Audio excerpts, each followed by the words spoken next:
Ikalimang kabanata.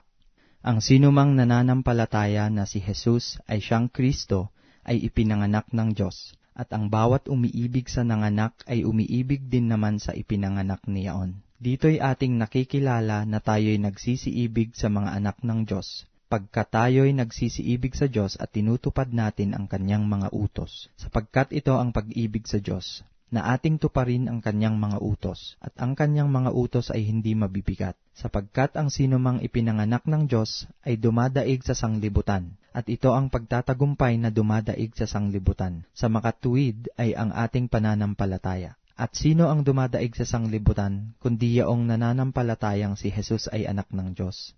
Ito yaong naparito sa pamamagitan ng tubig at dugo, sa makatwid ay si Hesukristo, hindi sa tubig lamang, kundi sa tubig at sa dugo. At ang Espiritu ang nagpapatotoo sapagkat ang Espiritu ay katotohanan. Sapagkat may tatlong nagpapatotoo, ang Espiritu, ang tubig at ang dugo.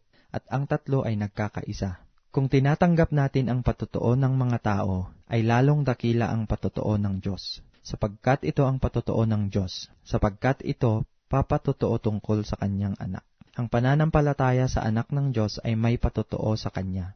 Ang hindi nananampalataya sa Diyos ay ginagawang isang sinungaling ang Diyos, sapagkat hindi sumasampalataya sa patotoo na ibinigay ng Diyos tungkol sa Kanyang anak. At ito ang patotoo, na tayo'y binigyan ng Diyos ng buhay na walang hanggan, at ang buhay na ito ay nasa Kanyang anak. Ang kinaroroonan ng anak ay hindi kinaroroonan ng buhay. Ang hindi kinaroroonan ng anak ng Diyos ay hindi kinaroroonan ng buhay.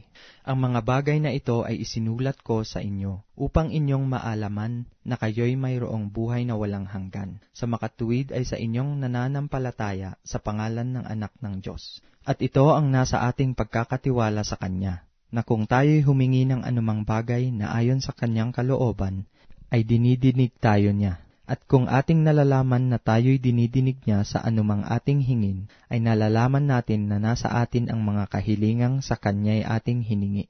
Kung makita ng sino man na ang kanyang kapatid ay nagkakasala ng kasalanang hindi ikamamatay, ay idalangin siya at bibigyan siya ng Diyos ng buhay.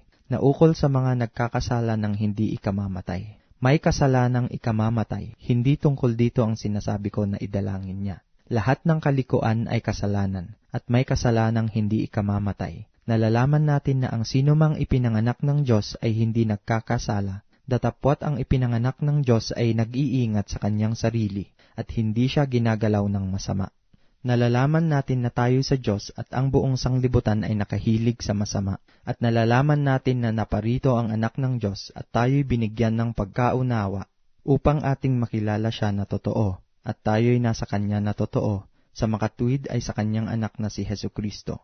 Ito ang tunay na Diyos at ang buhay na walang hanggan. Mga anak ko, mag-ingat kayo sa mga Diyos-Diyosan.